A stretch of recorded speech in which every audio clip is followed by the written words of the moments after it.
Hello नमस्कार दर्शकों, ये रिश्ता क्या कहलाता में आप सभी का स्वागत है आज के एपिसोड में, जहाँ पे हम देख रहे होते हैं कि अक्षरा अबीरा को बहुत ही टेंशन हो रहा होता है और वो बोलती है बस मैं मूव ऑन करने का फैसला कर दी तो कर दो। स्ट्रेस्ड में वो नूडल्स खा रही होती है।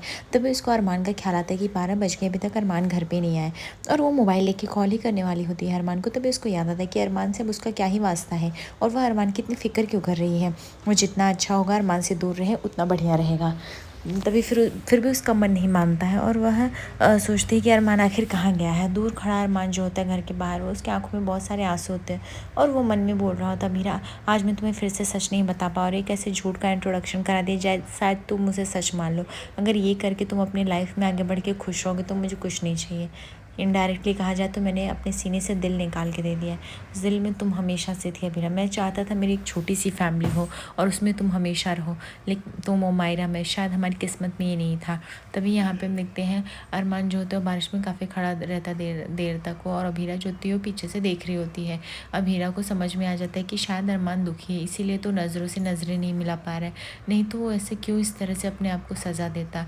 बट अरमान को जैसे फील होता है कि अबीरा उसे देख रही है, वो पीछे मुड़ के देखता है तो अबीरा छिप जाती है। फिर अरमान सोचता है कि यही मेरी सज़ा है अबीरा, तुमसे दूर रहने की, शायद प्यार नहीं पाने की, और अब यही सज़ा का मैं भुगतान करूँगा और मैं तुम्हारे पास नहीं आऊँगा। भीरा जो होती है रोने लगती है और वो सोचती है कि क्या वो अंशुमन से सगाई करके ठीक कर रही है, नहीं कहीं वो जल्दबाजी तो नहीं कर रही है। दूसरी तरफ हम देखते हैं अरमान उसी जगह पे पहुंचता है जहाँ पे अबीरा अपना मंगलसूत्र फेंक के गई थी। फिर वो मंगलसूत्र को उठाता सीने से लगा लेता है। उसको याद आता है कि उसने शादी के दौरान अबीरा को यही मंगलसूत्र पहनाया था और ये इसी उसका संबंध था। अगर अबीरा ने तोड़ दिया मतलब अब वो दूर चली गई। वह उसी जगह पे आया था जहाँ पे हमेशा अबीरा के रोया करती थी। तभी वहाँ पे दूर गुजर रही थी कियारा, वो आ जाती है। तभी यहाँ पे अरमान जो थे कियारा को बोलते हैं, कियारा तू कैसी है, और वह कियारा को गले लगा लेता है। कियारा बोलती, भैया मैं अभी तक तो ठीक हूँ, बट आप इतने साल हम लोगों से दूर थे, आपने ये बताना भी ज़रूरी नहीं समझा, एक बार भी नहीं सोचा कि आप मुझे बता दें ये सब। अरमान बोलता है उसके लिए सॉरी, मुझे खुद को पता था लेकिन मैं ये सब बता नहीं पाया तुमको, मैं थोड़े चीज़ों में फंसा था। तभी कियारा को बोलती लेकिन तू ये सब क्यों लेके आई है। तभी अब कियारा बोलती मैं तो जा रही थी, पापा ने बोला कुछ सामान की ज़रूरत है, मुझे पता है अगर आप यहाँ पे आए हो तो यहाँ पे सोओगे, इसलिए मैं सोची आपके लिए ला दूँ। और वैसे अबीरा अभी शादी करने वाली, इस बात से आप डिस्टर्ब है ना, इसलिए आप यहाँ पे आए। लेकिन मैं सच कहूँ भैया तो अच्छा है कि अबीरा भाभी शादी कर रही है, वो खुश रह सकते हैं। अंशुमन भैया उनकी ग्रेट चॉइस है और मेरे तो शादी के बैड एक्सपीरियंस रहे। चारू दीदी अभी से शादी करके अब्रॉड में सेटल्ड हो गई है। आयान अब इस घर से दूर रहने लगा है। मैं और कृष भैया और उन लोग की काफ़ी सिचुएशन सिमिलर है। आखिर मैं करूँगी क्या। अबीरा भाभी को खुश रहने दीजिए। तभी अरमान को समझ में आता है शायद कियारा सही बोले। दूसरी तरफ हम देखते हैं अरमान जो होता है वहाँ पे लेटर लिख रहा होता है, क्योंकि अपनी गिल्ट को छिपाने के लिए क्या ही करता, तो उस लेटर में सब कुछ वो बयां कर रहा होता है कि अभिराज मैं तुम्हें सच क्यों नहीं बता पाई, क्योंकि दादी साहब और इन सब की वजह से। दूसरी तरफ देखते हैं कि अरमान जैसे दरवाज़ा खुलता है, मायरा और गीतांजलि और दद्दू को देख के एकदम से खुश हो जाता है। मायरा जो होती है उसे अरमान के गले लग जाती, बोलती पापा आई मिस यू लॉट, मैंने कितना आपको मिस किया, लेकिन आपको लगता है मेरी कुछ खबर नहीं थी इसलिए आप मुझे लाने में इतना देरी कर दिए है ना। हम लोग कितना वेट करते रहे आप आओगे लेकिन आप आए नहीं। तभी अरमान बोलता है ऐसा बिल्कुल भी नहीं है, पापा थोड़े से काम में बिज़ी हो गए थे ना, बस इसलिए ऐसा हुआ, नहीं तो ऐसा कभी हुआ है कि पापा आपसे दूर रहें। तभी यहाँ पे हमारा बोलती है अच्छा इतना कौन सा ज़रूरी काम था। तभी दद्दू बोलते हैं कि अरे बस करो, तुम लोग बाहर से ही बाप बेटी बात करोगे, हमें अंदर भी आने दोगे। उसके बाद वो लोग अंदर आते हैं। तभी अरमान बोलता है कि एक काम करो हाथ मुँह धुल लो तो मैं कुछ खाने के लिए बोलता हूँ। तभी बोलती है घर तो कितना छोटा है, बेडरूम छोटू सा, ये छोटू सा, अब वो क्यूट सी वाली आंटी के घर पे क्यों नहीं रुक गए। तभी अरमान बोलता है एक्चुअली उनके घर पे भी फंक्शंस चल रहे हैं ना, तो फिर हम कैसे रह सकते हैं किसी के घर पे ज़्यादा दिन। दूसरी तरफ हम देखते हैं कि दद्दू जो होते हैं वह बोलते हैं कि मायरा को शादी में जाने के। दूसरी तरफ गीतांजलि जो होती है वह अरमान को बोलती है आपने अबीरा को सच बता दिया, अब मायरा अपने से दूर जा रही है। तभी यहाँ पर अरमान बोलता है नहीं, मैंने अबीरा को सच बताया नहीं है और ना ही मैं बताऊँगा अभी। गीतांजलि जो होती है अरमान का हाथ पकड़ के उन्हें थैंक्स कहने लगते हैं और बोलते हैं अरमान आपको नहीं पता आपने कितना बड़ा एहसान किया। तभी यहाँ पे मायरा जो होती है वो बोलती है पापा एक प्रॉमिस करो ना, आप मुझे दद्दू के साथ शादी में जाने दोगे, उदयपुर में बहुत अच्छी शादी। तभी दद्दू बोलते हैं हमें गीतांजलि को बहुत लॉन्ग टाइम से बुला रहे हैं, मैं चाहता हूँ कि तुम और मायरा भी चलो। मायरा बोलती मैं तो बहुत एक्साइटेड हूँ। तभी यहाँ पे अरमान बोलता है बेटा ऐसे अच्छी बात नहीं है हर जगह तुम्हारा घूमना। तभी बोलती क्यों, बच्चों की छुट्टी क्यों होती है घूमने के लिए, फिर आप बार बार मुझे मना क्यों करते रहते हो मत जाओ मत जाओ। ये ये अच्छी बात नहीं है। तभी अरमान को जो होता है झुकना पड़ता है, उसकी शर्तों के आगे। बोलता है अच्छा ठीक है, मैं दिला दूंगा ड्रेस, तुम चले जाना बस। दूसरी तरफ हम देखते हैं कि यहाँ पे कावेरी काफ़ी खुश रहती है। बोलती लड़की तुम अभी तक तैयार नहीं है, फटाफट हो जाओ, और विद्या तुम मेरी ब्लाउज सिल देना आज शाम की सगाई के लिए। लेकिन विद्या जो थी कुछ भी रिस्पॉन्स नहीं करती है, और अभीरा भी जो थी गुमसुम सी रहती है। तभी यहाँ पे कावेरी बोलती क्या हुआ, आंखों के साथ अब सुनाई भी नहीं पड़ रहा है क्या, मैं कुछ कह रही हूँ। तभी यहाँ पे विद्या बोलती है आज शाम के लिए तो मैं कुछ नहीं बनाने वाली, और ये सब चीज़ें मुझे ना सुनाई देंगी ना दिखाई देंगी। तभी कावेरी बोलती अच्छा तो तुम्हें मेरी खुशियाँ सही नहीं लग रही। विद्या बोलती बिल्कुल भी नहीं। तभी यहाँ पे कावेरी बोलती तो तुम्हारा झूठ भी तो झूठ ही था, आँख सही होने के बाद भी तुमने हमसे बोला तुम्हारी आँख नहीं सही है। विद्या बोलती जो समझना है समझिए। तभी यहाँ पे तानिया आ जाती है शगुन लेके, और वो बोलती विद्या आंटी मैं आप सबको इन्वाइट, लेकिन विद्या जो होती है वो मुँह टेढ़ा करके चली जाती है। जहाँ पे तानिया समझ जाती है विद्या इस शादी से खुश नहीं। तभी यहाँ पे कावेरी बोलती है विद्या का अभी तुरंत आँख ठीक हुआ है ना, तो उसको थोड़ी चीज़ें नहीं समझ में आती हैं। तानिया बोलती है वैसे आई एम सो ग्लैड कि आप मेरे भैया से शादी कर रही हैं। मेरे भैया वन ऑफ द वर्ल्ड के बेस्ट दूल्हे बनेंगे, देखिएगा वो साथ बहुत अच्छे निभाते हैं और काफ़ी लॉयल है। मैंने अपनी फ्रेंड से बहुत लोगों से सेटल करने की कोशिश की, पर भैया का दिल किसी और पे आके गिरा, और वो आप हूँ। और आपकी तारीफ़ तो पूरे दिन करते करते नहीं थकते, आज ये अभीरा वो, और मेरे से ज़्यादा कोई खुश नहीं होगा अगर मेरे भैया खुश हैं। मैं ये शगुन के सब कुछ लाई हूँ, ये आप और अभीरा भाभी से बोल दीजिएगा वो करके आ जाऊँ, ठीक है। तभी यहाँ पे कावेरी बोलती हाँ हाँ क्यों नहीं, हम करके आ जाएंगे, तुम चिंता मत करो।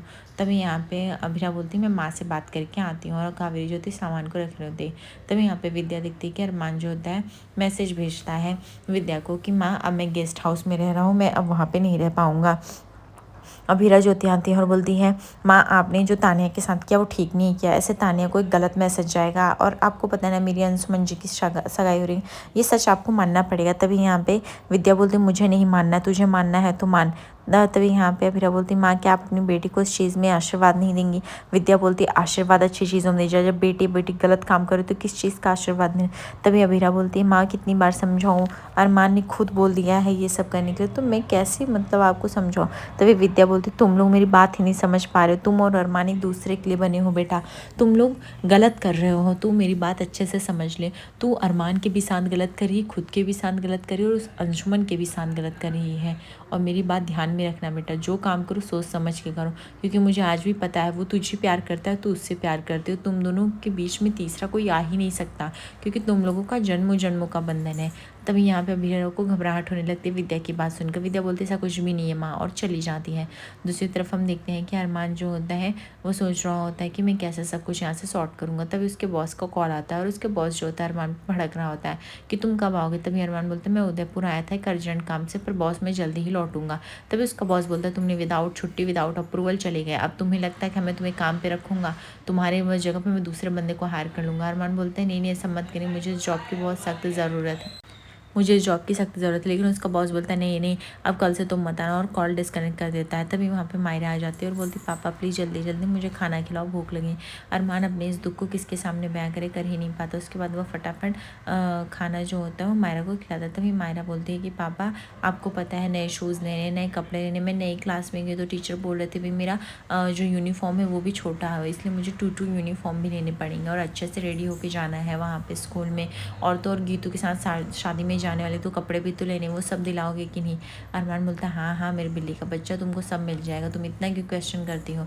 तभी वहाँ पे गीतांजलि भी आ जाती है। गीतांजलि बोलती है अरमान क्या मैंने थोड़ा सा ऑनलाइन पे किया, लेकिन थोड़ा सा बाकी मेरे पास कैश ख़त्म हो गए, तो क्या आप उसको जीपे वगैरह कुछ कर देंगे क्या, कैब बाहर ही है, उसका 2000 बाकी, मैंने 900 कर दिया। तभी यहाँ पे अरमान बोलता है हाँ क्यों नहीं मैं कर दूंगा ना। मायरा बोलती है कि अब तो गीतू पापा के पैसे आपके पैसे हो। दूसरी तरफ हम देखते हैं यहाँ पे अभीरा झाड़ू पोछा कर रही थी, लेकिन जैसे अरमान की शर्ट को देखते हुए अपने सीने से लगा लेती है, क्योंकि वो अभीरा अरमान से अभी भी प्यार करती है। फिर उसको याद आता है कि अरमान ने उससे कहा था दूर रहने के लिए। तभी वो बोलती है अभीरा तू पागल है, तू बार बार उस इंसान से प्यार करने की रेडी हो जाती है जो तुम्हें एक नहीं 100 बार धोखा देने के लिए रेडी रहता है। दूसरी तरफ हम देखते हैं कि यहाँ पे अरमान जो होता है वह आता है, जहाँ पे उसके चाचा सा जो होते हैं वो कीस देते हैं और बोलते हैं कि अभी सब लोग अभीरा और अंशुमन की सगाई में बिजी रहेंगी, तभी अच्छा मौका रहेगा, क्रिश भी नहीं रहेंगे, जीजा साहब भी नहीं रहेंगे, और तुम्हें जो करना रहेगा कर सकोगे।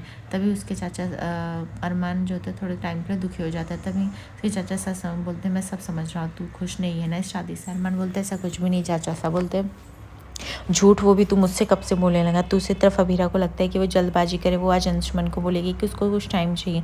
लेकिन जैसे वो बाहर से देखते हैं अंशुमन काफ़ी एक्साइटेड रहता है और वह कावेरी को अपने कपड़े दिखा रहा होता है और बोल रहा होता है कि कैप्स प्लीज़ मुझे बताइए मैं कौन सा पहनूँ। तभी कावेरी बोलती कुछ भी पहनोगे अच्छे लगोगे।